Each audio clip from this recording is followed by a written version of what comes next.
Yan, good morning mga kaagapay natin dyan. So today we need to learn about spiritual.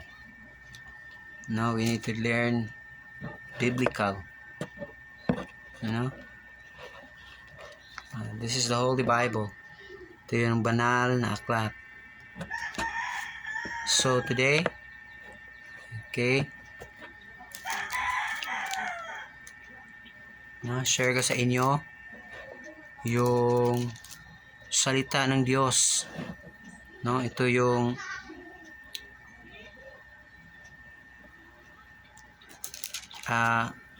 iniwan ng Panginoon sa atin upang ito ating gabay, no, sa ating buhay. No, ito yung pinaka-importante sa lahat. Dahil sabi po ng banal na Biblia ay yung tao ay hindi mabubuhay, no, sa tinapay lamang. No, man shall not live by bread alone, but by every word that proceeded out of the mouth of God. So, ibig sabihin, ang isang tao ay kailangan ang salita ng Diyos. So, sa kanyang buhay, hindi pwede puro pisika lang ang kanyang kakainin. Yung pagkain na dito sa ating paligid, no, kailangan din natin ang pagkain na spiritual. No, this is for our spiritual side. Okay? Kasi may kaluluwa ang tao. No, may tatlong parte yung tao. Yung kaluluwa, yung espiritu, at saka yung katawan.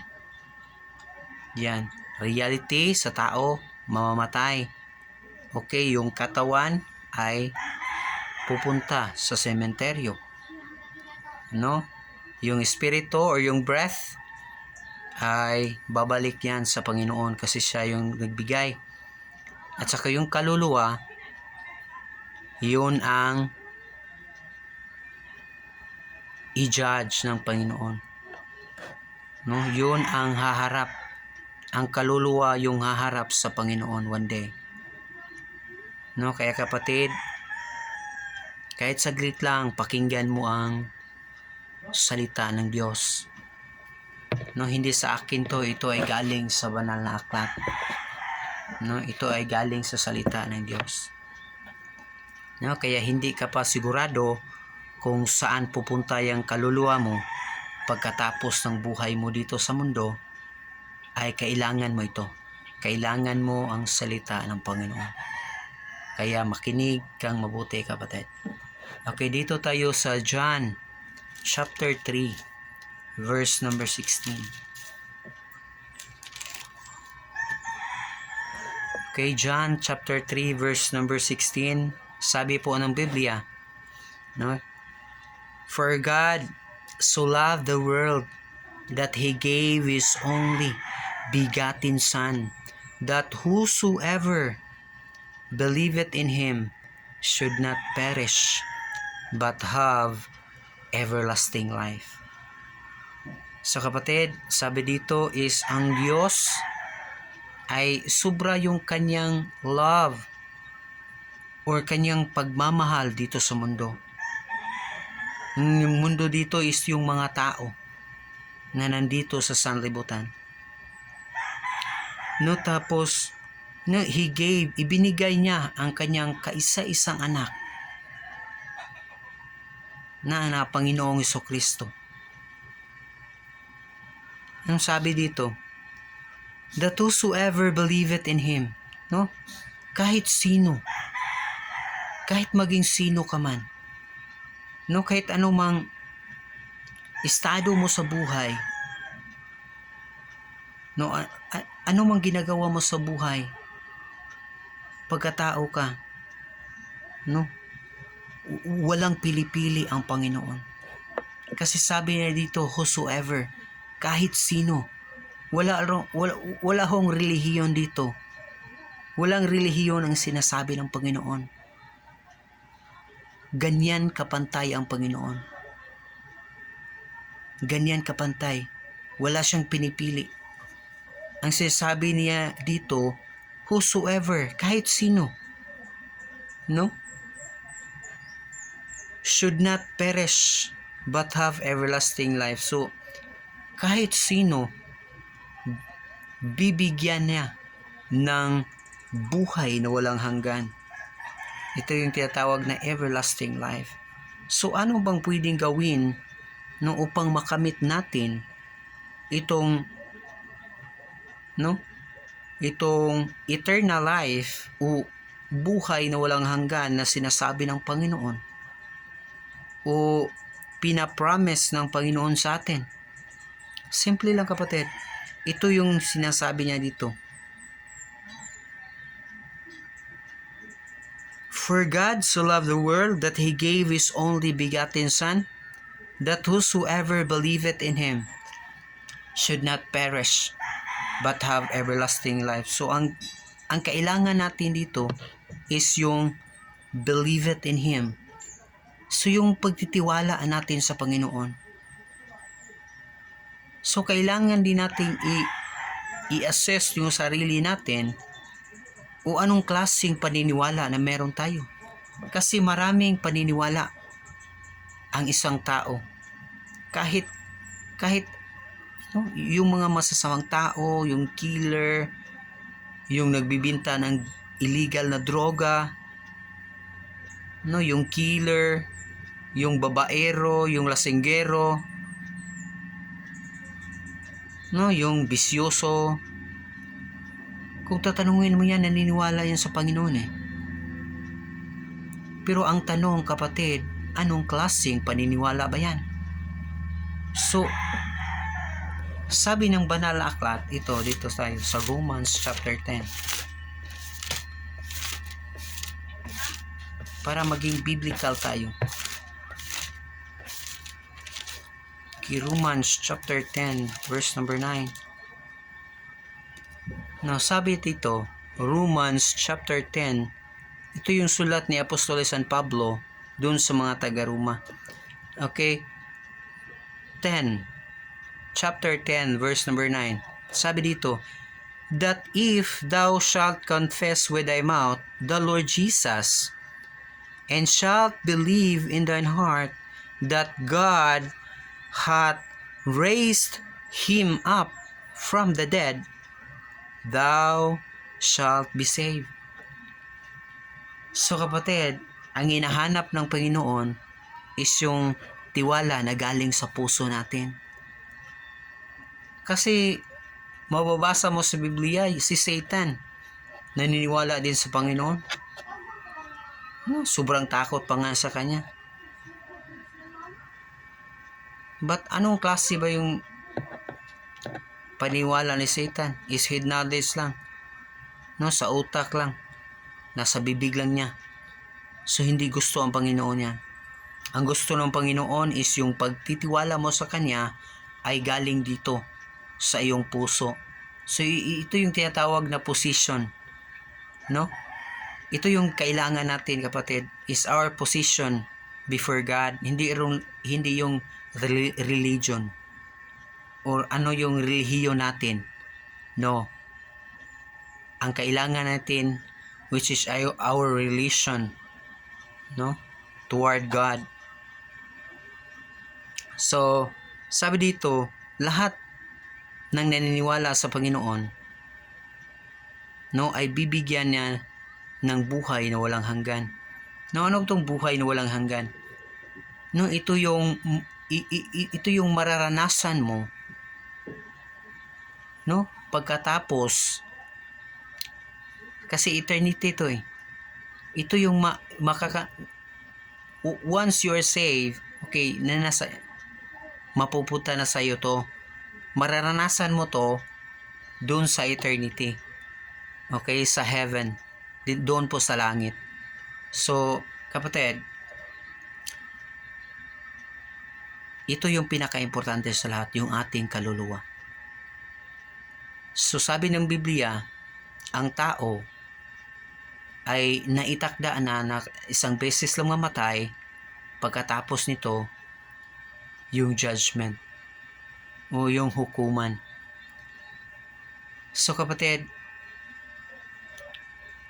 Dalawang lugar lang ang pwedeng puntahan ng ating kaluluwa. Langit or impyerno. No? Heaven or ito yung tinatawag na lake of fire. Kapatid, no, kung hindi mo alam kung paano, kung saan